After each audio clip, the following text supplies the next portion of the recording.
소망, 평화, 그리고 오늘 기쁨의 빛이 예수 안에서 여러분 가정과 일터와 그리고 모든 가족들에게 가득히 임하고 특별히 이 땅과 우리 교회 위에도 임하는 그런 절기가 되기를 진심으로 축복합니다. 우리 김숙 집사님은 휴스턴에 한 40년 이상 계셨지만은 은행에서, 그리고 우리 교회는 처음 오셨습니다. 금년에 한 5개월 되는가 아주 많은 선한 일을 많이 해주시는 귀한 분인데, 우리 집사님 가정에도 또 어머니 모시고 함께 계시는 그 가정에도 하나님 주신 특별한 평강이 또 기쁨이 늘 넘쳐나기를 진심으로 축복합니다. 찬양, 귀한 찬양 감사합니다.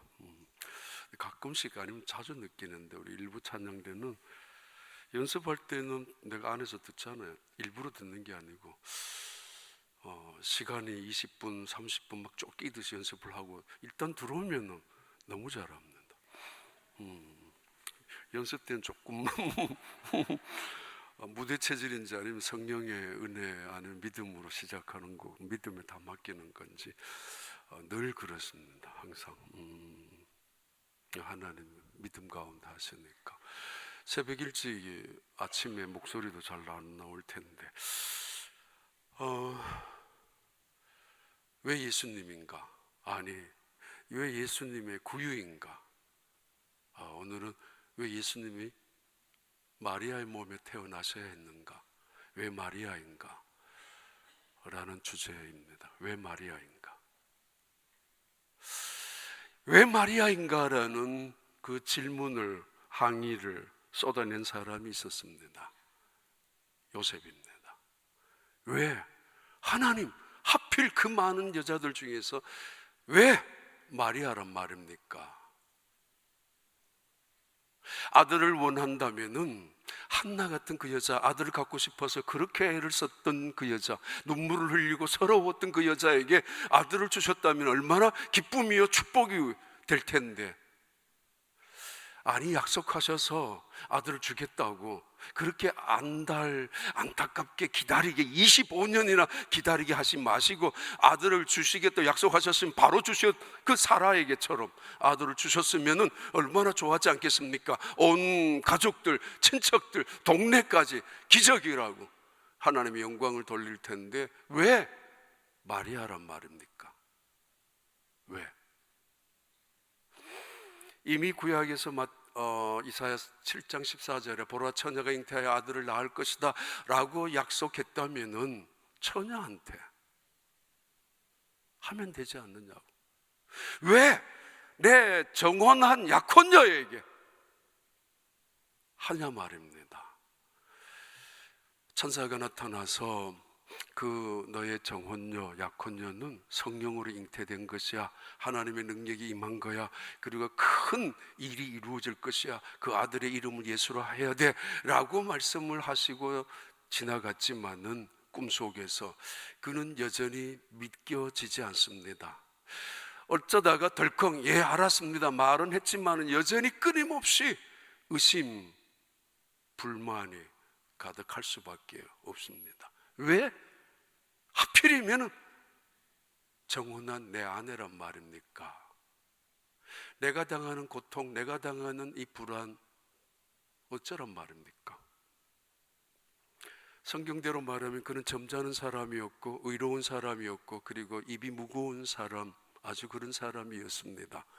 그래서 이 문제를 조용히 해결하려고 했었기까지 한 사람입니다. 그 정도로 남들 앞에 섰을 때 괜찮은 사람으로 보였던, 인정받았던 남자였습니다. 어쩔 수 없이 아내가 정혼한 그 아내가 배가 불러오면서 그거 결국 서둘러서 결혼식을 올려야 하고, 결혼식 올린 다음 얼마 후에 아이를 낳는다면 주변의 사람들은 역시 너도 마찬가지라고 비아냥거릴 것이고 뭐 점잖은 줄 알았는데 별거 아니라고 또는 비난할 것입니다. 그것도 두렵습니다. 자기 중심의 생각 속에서 이 남자는 단 한 번도 이 여자가 겪어야 될 불안과 두려움과 고통, 그것 따위는 생각도 안 하고 자기가 당할 그 아픔이나 그 모욕감에 몸소리를 치면서 하나님을 향하여 왜 마리아란 말입니까? 하필 내 여자란 말입니까? 그렇게 떠들고 있습니다. 당장 파혼이라도 하고 싶습니다. 그래서 그렇게 노력도 해 보았습니다. 이것은 아니라고 생각해서. 그러나 그 여자 다시 한번 돌아보고, 그리고 다시 한번 천사가 던져준 그 말씀을 묵묵히 되새기면서 참기로 결정합니다. 그래, 내가 참아야지, 받아들여야지.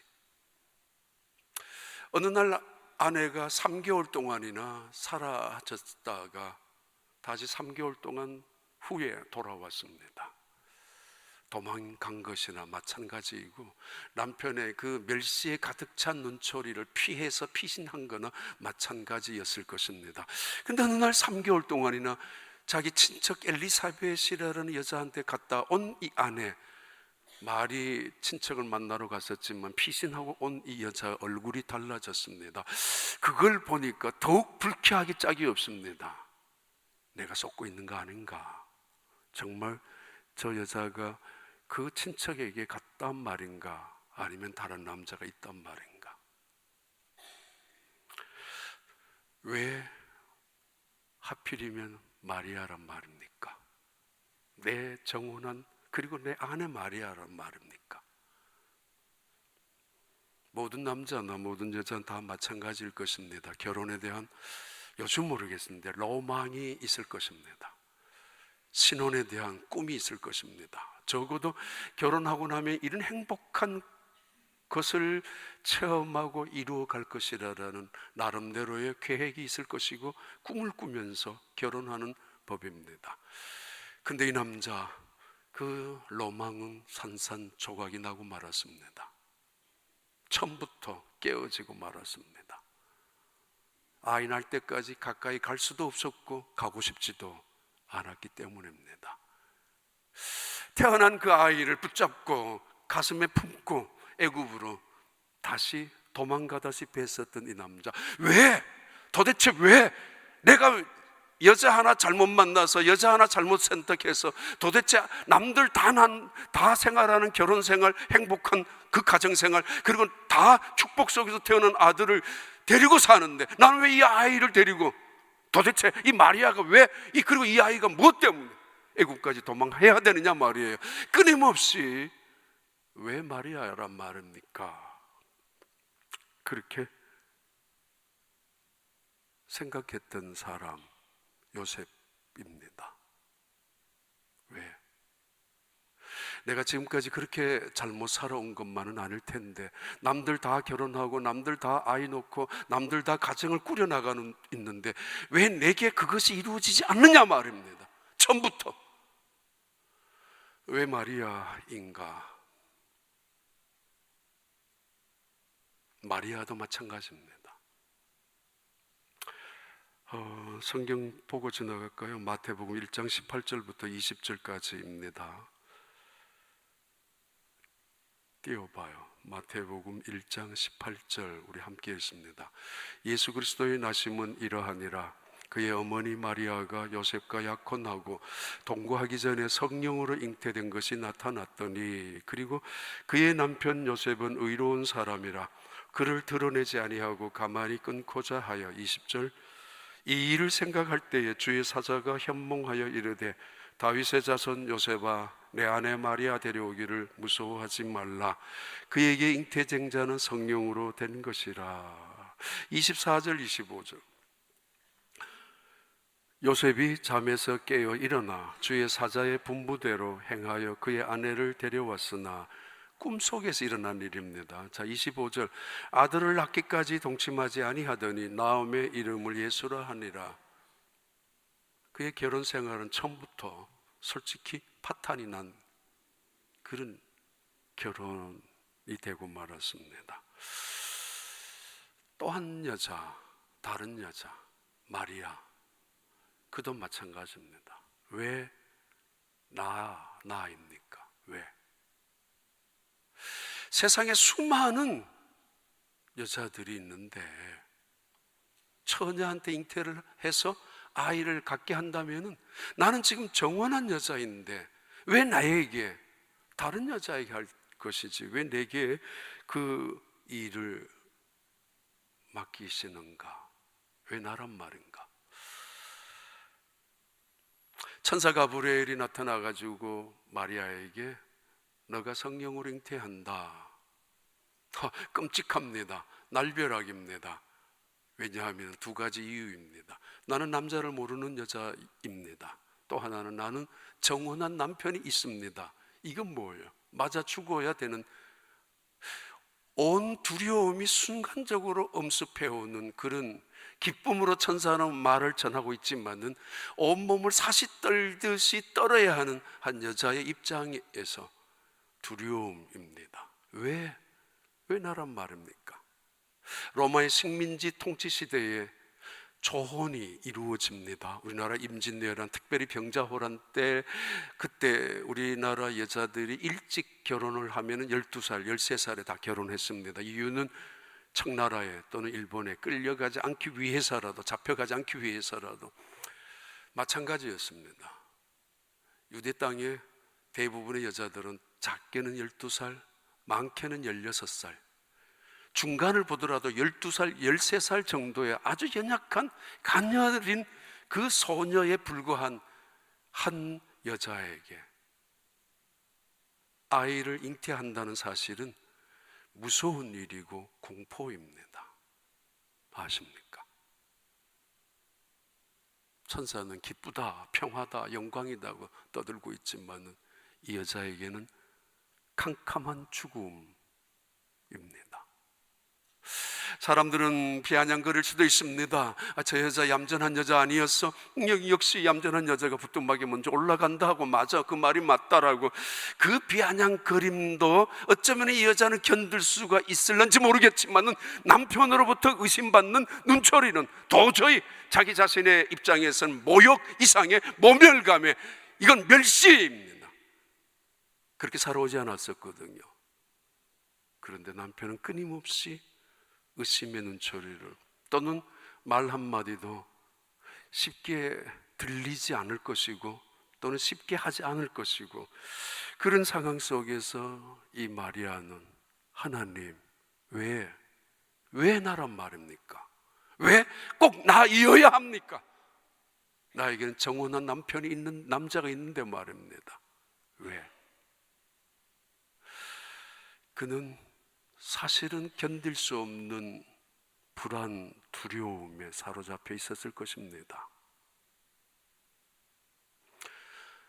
천사가 너가 아이를 가질 것이라고, 아니 나는 남자를 모르는데요. 아니야, 성령이 임재하고 커다란 큰 능력이 너에게 나타날 것이며 그로 인해서 아들을 낳을 것인데 그 아들은 거룩하신 이며 그리고 그 아들은 위대한 일을 행하시는 하나님의 아들이라고.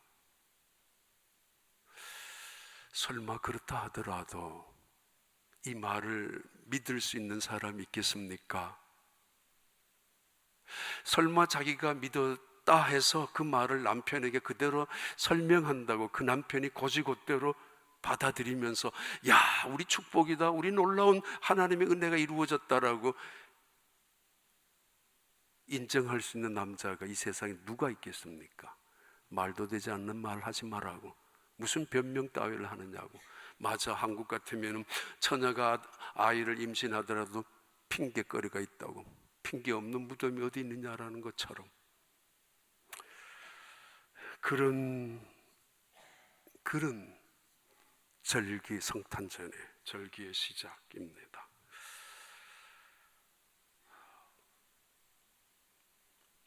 근데 성경은 그 여인을 복 있는 여인이라고, 이 세상에서 가장 축복받은 여자라고, 그리고 성모라고, 거룩한 어머니며 위대한, 이 세상의 위대한 여자 중에, 아니 이 세상의 위대한 사람들 중에 유일한 존재일 만큼 그런 여자가 마리아라고 말합니다. 자기 아들을 키워가면서 어느 날 그 아들이 나사렛 동네 출신의 몇몇 사람들과 어울려 다닌다는 이야기를 듣고 동네 사람들이 소문을 전합니다. 당신 아들이 귀신 들렸대. 당신 아들 데리고 오라고. 그때 그 말을 들을 때마다 가슴이 찢어지고 메어지기도 합니다. 가끔은 병자를 고쳤다는 소식을 들을 때는 정말 이 아이가 하나님의 아이였구나 라고 느끼지만은, 그러나 결정적으로 그 아이가 어른이 되고 그리고는 결국 십자가에 처형당할 때 그는 뭔가 쏘갔다라는 느낌을 들기도 합니다. 이게 뭐냐고, 어떻게 이럴 수 있느냐고. 누가 자식이 죽어가는 모습을, 그것도 비참하게 처참하게 죽어가는 모습을 바라보는 어머니가 복이 있다고 말할 수가 있겠습니까?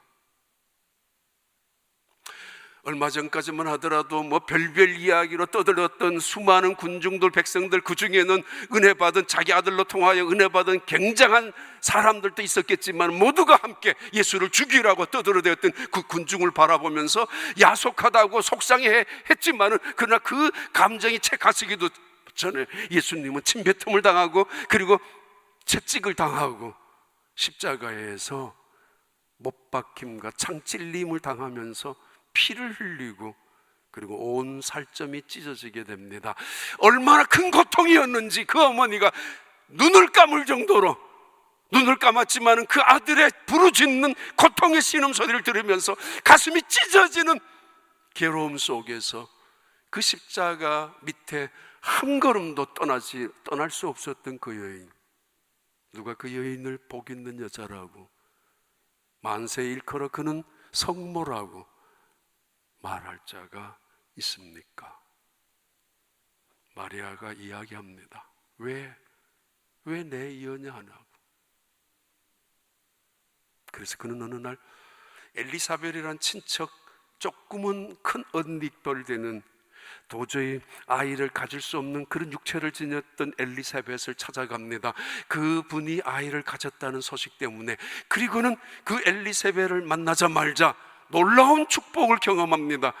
너가 복 있는 여자라고. 이때 엘리사벳이란 여자 안에 임시되어진 한 아이, 그리고 마리아 몸속에 잉태되어진 아이가 서로 알아보면서 각자의 몸에서 뛰놀기 시작하고, 그리고 그 순간에 감동과 감격, 확신을 가지고 찬양합니다. 그 찬양을 마그니피켓이라고 하는 마리아의 찬양, 위대한 찬양이라고 합니다.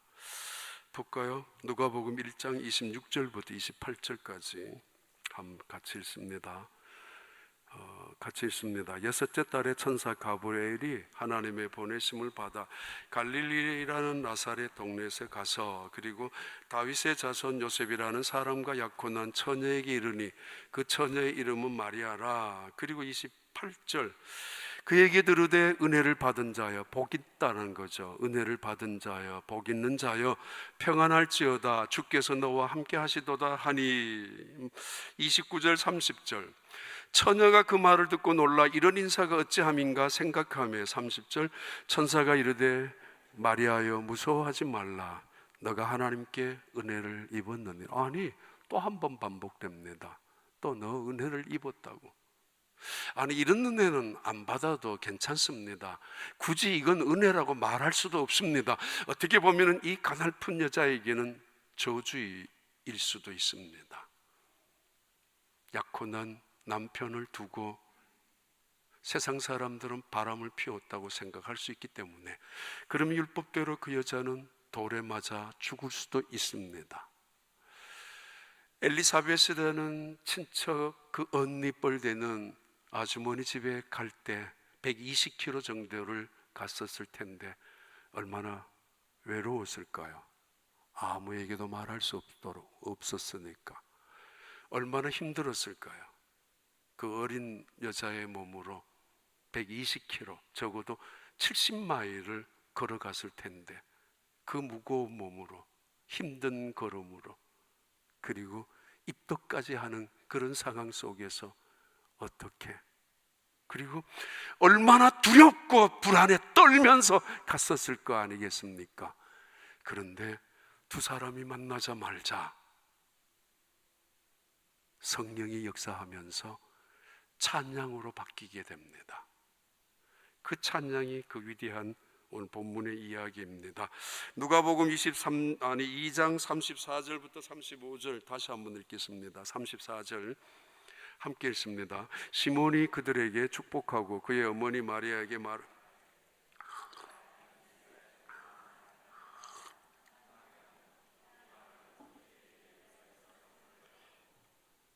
또 칼이 내 마음을 찌르듯 하니 이는 여러 사람의 마음의 생각을 드러내려 함이니라 하더라. 딱 한 사람이 마리아를 보고 시몬이라는 사람이 이렇게 예측을 합니다. 마리아, 복 있는 것만이 아니야. 칼이 너의 뼈를 쑤시고 칼이 내 온 살을 도려내듯이 너는 평생 아픔을 당할 것이라고. 그래요. 그 여자가 마리아입니다. 정리합니다.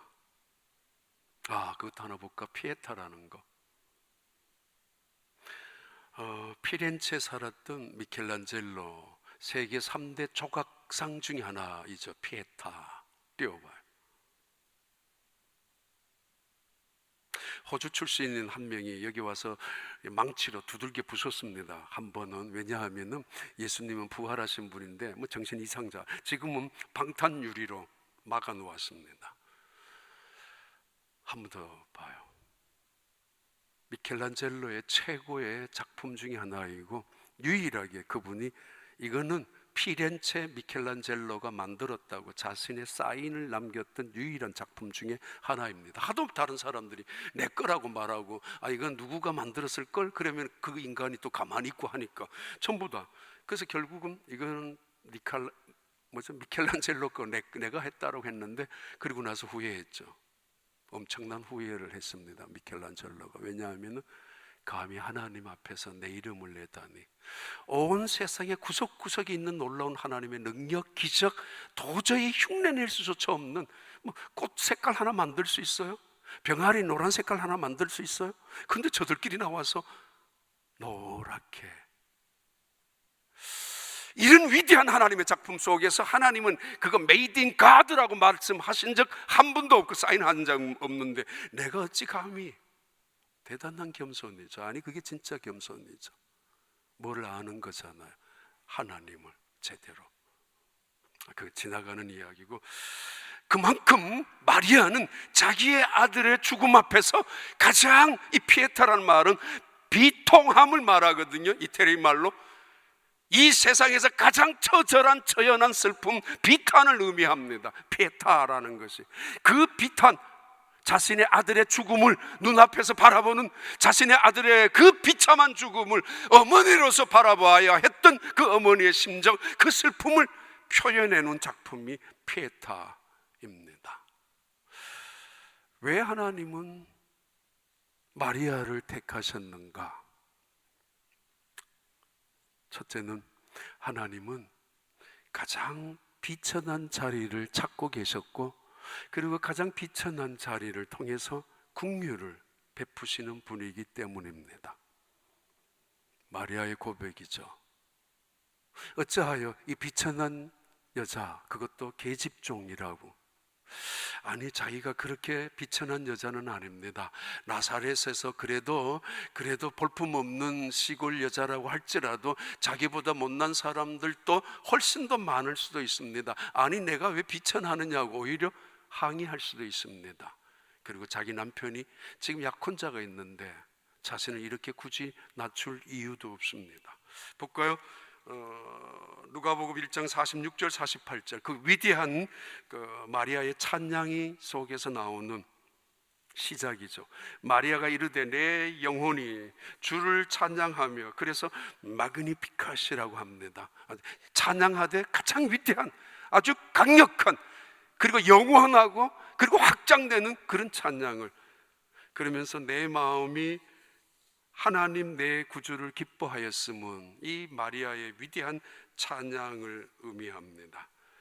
마그니피카트 에니마 메아 도미늄. 온 세상의 하나님, 그 하나님을 내가 가장 기쁨으로 찬양하고 싶다고. 엘리사벳을 만나고 난 직후 마음속에 불안과 두려움을 다 내려놓고 내가 앞으로 어떤 일이 일어날지도 다 맡기면서 기쁨으로 하나님을 찬양하는 그 찬양입니다. 찬양의 요소는 언제나 두 가지입니다. 하나는 은혜입니다. 하나님께서 내게 주신 은혜, 하나님께서 내게 역사하신 은혜, 질병이든지 치유이든지 회복이든지 감사이든지 아니면 내 마음속의 평안이든지 하나님이 역사하신 손길을 통해서 그 은혜를 찬양하는 게 찬양의 가장 중요한 기본적인 요소입니다. 두 번째 요소는 하나님의 능력에 대한 찬양입니다. 하나님의 위대하심, 하나님의 섬세하심, 하나님의 크심, 아니 하나님의 사랑, 하나님의 엄청난 전능하심을 노래하는 것입니다. 내 목소리를 드러내는 것이 아니라, 내 잘남을 드러내는 것이 아니라, 내 의로움을 드러내는 것이 아니라, 그 찬양의 핵심은 은혜와 그 하나님의 능력을 함께 하는 것입니다. 마리아 찬양의 시작입니다. 46절, 48절 그리고 49절과 53절 계속합니다. 같이 읽습니다. 그의 여종의 비천함을 돌보셨습니다. 보라, 이제후로는 만세의 나를 복이 있다 일컬이로다. 봐, 나 이제 복 있는 여자야. 자기 스스로가 바꾸기 시작합니다. 왜? 하나님의 긍휼하심이 자신을 돌보셨다라고 믿기 때문에. 계속합니다. 49절, 능하신 이가 큰 일을 내게 행하셨으니 그 이름이 거룩하시며, 그리고 50절, 긍휼하심이 두려워하는 자에게 대대에 이르는도다. 긍휼, 하나님의 긍휼, 자비, 은총이 가장 낮은 곳으로 자신을 비하, 학대, 자학하라는 이야기가 아니라 자신을 돌아볼 줄 알며 그리고 겸손이 무엇인가를 알 줄 아는 사람, 교만을 대적할 줄 아는 사람. 죄의 뿌리는 언제나 교만이라고 그랬죠. 교만에서 모든 불순종이 하나님을 거역하는 일들이, 그리고 사탄의 시작도 교만에서부터 시작된 것이 아닙니까? 하나님을 거역하고 그리고 하나님과 동등됨을 취할 것으로 원했던, 그래서 인간에게도 그렇게 유혹했던 것이 아닙니까? 50절, 51절, 그의 팔로 힘을 보이사 마음의 생각이 교만한 자들을 흩으셨고, 그리고 52절, 건세 있는 자를 그 위에 내리치셨으며 비천한 자를 높이셨고, 그리고 줄이는 자를 좋은 곳으로 배불리셨으며 부자는 빈손으로 보내셨도다. 요 성경 기절, 마리아의 창가 속에서 이 기절 때문에 이거는 이 세상에서 가장 개혁과 혁신과 심지어 혁명가들이 부르는 노래라고, 공산주의자들이, 사회주의자들이 가장 소중하게 여겨야 될 본문이라고까지 이야기하기도 할 만큼 혁신적이고 혁명적인 내용입니다. 하나님은 교만한 자를 흩어버리시고 건세 있는 자들을 위에서 내리치시며, 그리고 부자는 빈손으로 보내시는 하나님. 결론 드리면 그 부분에 하나님은 언제나 겸손한 자를 돌아보신다는 것입니다. 하나님은 언제나 교만한 자를 대적하시고 겸손한 자에게 하나님의 긍휼을 베푸신다는 것을 말합니다. 두 번째 제목이 있습니다. 2번, 하나님은 마리아의 믿음의 그릇에 기적을 낳으셨다. 왜 하나님은 마리아이어야 했고 마리아인가? 요셉도 마리아도 하나님을 향하여 따지듯이 했던 생각이지만은 봐요, 하나님은 이미 약속하셨습니다. 유다의 지파 속에 내가 메시아를 보내줄 것이라고. 때가 되어서 카이로스라고 말합니다. 가장 무르익은 하나님의 때, 로마가 전 세계를 통일하고 길을 만들고 그리고 언어로 통일하고 있는 그때에 복음이 쉽게 전 세계로 전파될 수 있는 가장 정확한 타이밍이 무르익었을 때, 그리고 온 세상에 제약이 절정에 달했던 그런 절정이 있던 순간에, 권력이 오만한 자리에, 부자가 거만한 자리에, 그리고 교만한 자들이 비천한 자들을 우습게 여겼던, 그것이 당연하게 여겼던 그때 그 시절에 하나님은 유다 지파로 보내겠다고 하셨잖아요. 그때 유다 지파 중에서 바로 이 요셉을 바라봅니다. 요셉이 한 여자를 선택해서 정혼했다는 사실을 보게 되고 알게 됩니다. 그래서 요셉의 아내 마리아를 택하는 것입니다. 더더구나 이 마리아에게는 중요한 증인이 필요했습니다. 만약에 약혼자가 없었다면은 이 마리아는 누구도 그를 신뢰해 주지 않았을 것이고, 결국은 그는, 그 처녀는 누군가에게 의해서 자신의 의지와도 상관없이 강간을 당했을 거라고도 생각할 만큼 그렇게 지나가고 말았을 텐데, 요셉은 강력한 증언자입니다. 남편이기 때문에 내가 알기에 이 여자는 하나님의 영으로, 성령으로, 큰 능력으로 임재했다고, 하나님의 아들이 이 속에, 천사가 내게 와서 증언해 주었다고. 하나님께는 증인이 필요했습니다. 요셉이, 그 점잖은 요셉이. 그리고 또 하나의 증인은 엘리세벳이라는 여자도 똑같은 증인이 되잖아요. 하나님은 왜 하필이면 마리아인가? 마리아는 정말 겸손할 뿐만 아니라 믿음이 있는 여자였습니다. 그 시대 모든 유다 지파 혈통을 찾아보았을 것이고, 막 결혼을 앞두고 있는 사람을 또 찾아보았을 것이고, 아니 하나님은 오래전부터 준비하고 예비하신 사건이기도 합니다. 그리고는 이 마리아가 눈앞에 들어왔을 때 그 마리아에게 나타난 그 천사 가브리엘의 고지입니다. 그 고지 앞에서 고백하는 거죠. 누가복음 1장 34절 35절. 마리아가 천사에게 말하되 나는 남자를 알지 못하니 어찌 이런 일이 있으리이까. 35절에 천사가 대답하여 이르되 성령이 내게 임하시고 지극히 높으신 이의 능력이 너를 덮으시리니 이러므로 나실 바 거룩한 이는 하나님의 아들이라 일컬어지리라. 그리고요 37절 38절 대저 하나님의 모든 말씀은 능하지 못하심이 없느니라. 38절 마리아가 이르되 주여 여종이오니 말씀대로 내게 이루어지이다 하며 천사가 떠나가니라. 어쩌다가 처녀이니까 아무나 선택했겠습니까? 어쩌다가 자기 마음에 든다고 아무나 골랐겠습니까? 우리가 인생을 살아가면서 결혼할 사람을 선택할 텐데 그때도 아무렇게나 선택하지 않을 텐데, 하나님은 한 인류의 메시아를 보낼, 그 메시아, 그 메시아를 담을 그릇을, 육체를 빌릴 사람을 선택하는데 어찌 함부로 선택했겠습니까? 가장 겸손한, 그리고 가장 깨끗한 한 여인. 그래서 그 자리에 국률, 라하힘이라고 하는 국률, 그리고 그 자리에 그 국률이란 히브리어 헬라어의 단어는 또 하나가 있죠. 락햄, 또 라민. 이건 내장을 말합니다. 내장. 그 중에서도 자궁을 의미합니다. 하나님의 진짜 국률은 한 생명촉에서 이루어진다는 거. 헬라어 속에서 한번 봐봐요. 그 스프락, 그 크나라는 말은 우리 몸속에 있는 심장, 폐, 간, 그리고 또 콩팥 이런 거, 비장을 말하는데 스플린이라는 비장이라는 단어가 여기에서 나온 것입니다.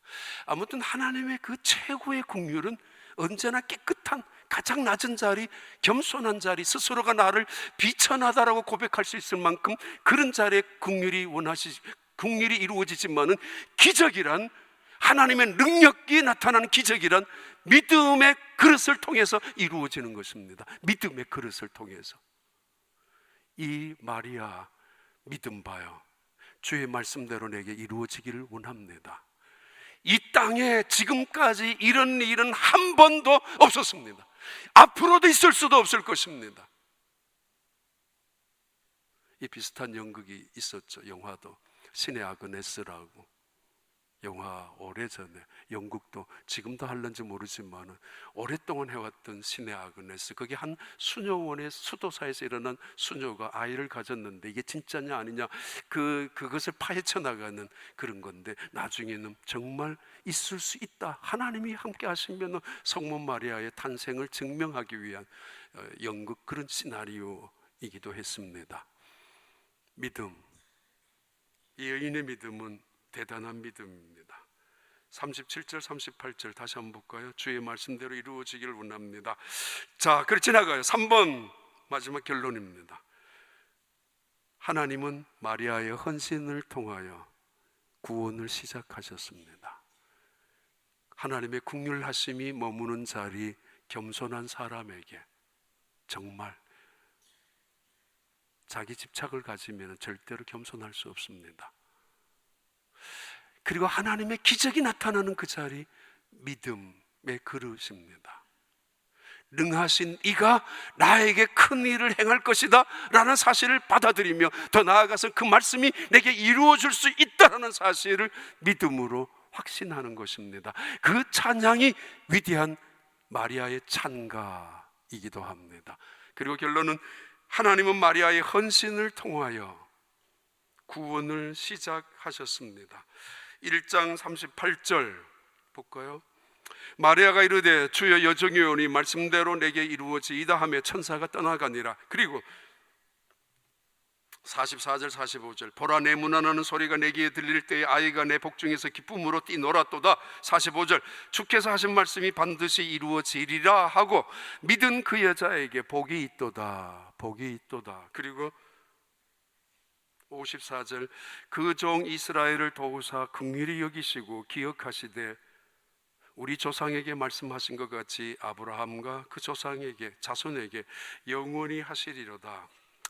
이 마리아라는 여자는 남달랐습니다.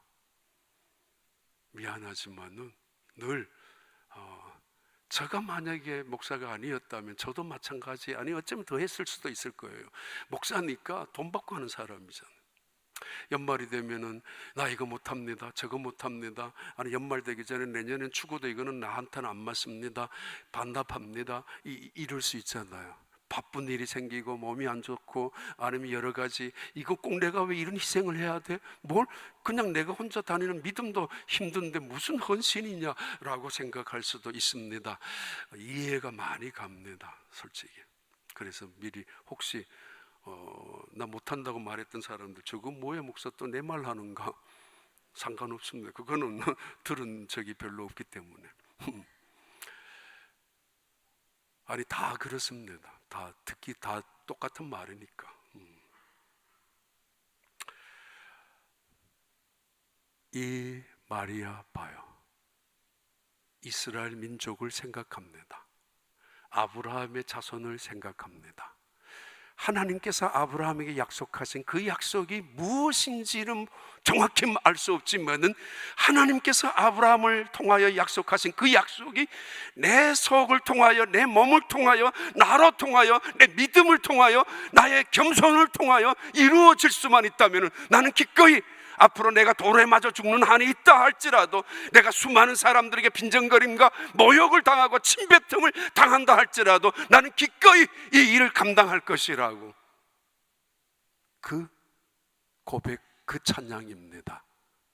그래서 이 마리아의 찬양을 위대한 찬양이라고, 함부로 흉내낼 수 없는 놀라운 찬양이죠. 어떤 분들은 정말 너무너무 고마운 분들이 있습니다. 내게 자원적인 또는 자의적인 것은 아니죠. 맡겨진 일 앞에서 하나님의 뜻이라고 생각하고 받아들이는 분, 마음속에 저분은 좀 너무 바쁘고 힘들고 지금 가정에도 어려운 일이 터져 있는데 어떻게 할까? 라는 조바심이 될 만큼, 그럴 때마다 저는 저런 분들에게 하나님께서 더 축복해 줬으면 좋겠다, 뭔가 일이 잘 되었으면 좋겠다 라는 생각이 많이 있습니다. 또는 찾아와서 내가 이 일을 하겠습니다 라고 말하는 분들, 감동이 될 때가 있죠. 싱어송라이터인 코미디언 마크 로울이라는 사람이 성탄절 연극 대본을 쓰다가 유명한 크리스마스 캐럴송을 하나 만들었습니다. 그리고 1991년 크리스찬 아티스트 마이클 잉글리시라는 사람에 의해서 처음 노래가 되었고, 그리고 이 노래가 유명해지기 시작한 것은 아카펠라 그룹이었던 1996년부터 펜타토닉스라는 그룹에 의해서 많은 사람, 한국에는 많이 안 알려졌습니다. 들었으면 좋겠지만은 이런 가사입니다.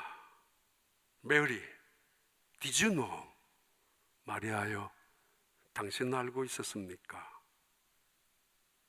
Your baby boy would one day walk on water.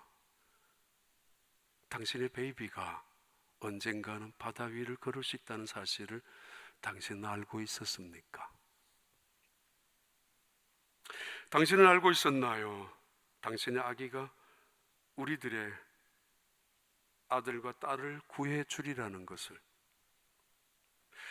당신은 알고 있었습니까? 당신의 아기는 당신을 새롭게 만들어 주기 위해 왔다는 것을. 당신이 낳은 아이가 곧 당신을 구원해 주리라는 것을 당신은 알고 있었나요? 당신의 아이가 눈먼 모든 사람의 눈을 뜨게 해 주리라는 것을. 그 아기가 자신의 손으로 폭풍을 잠재우리라는 것을. 그리고 당신은 그 아이의 얼굴을 비벼댈 때 당신은 하나님의 얼굴을 비벼댔다는 사실을 알고 있습니까? 당신은 알고 있었습니까? 그 아이로 통해서 온 세상에 그를 믿는 사람이라면 죽은 자가 다시 살게 될 것을. 지금 당신의 품에서 자고 있는 이 아이가 위대하신 하나님의 아들이라는 것을 당신은 알고 있었습니까? 당신은 알고 있었습니까? Did you know? 당신 얼마나 행복한 사람인가를. 왜냐하면 하나님이 당신을 선택했기 때문입니다. 선택했다는 사실은 하나님의 축복이고 특권입니다. 그리고 선택했다라는 사실은 우리에게 놀라운 메시지를, 사명을 주시기 위함 때문입니다.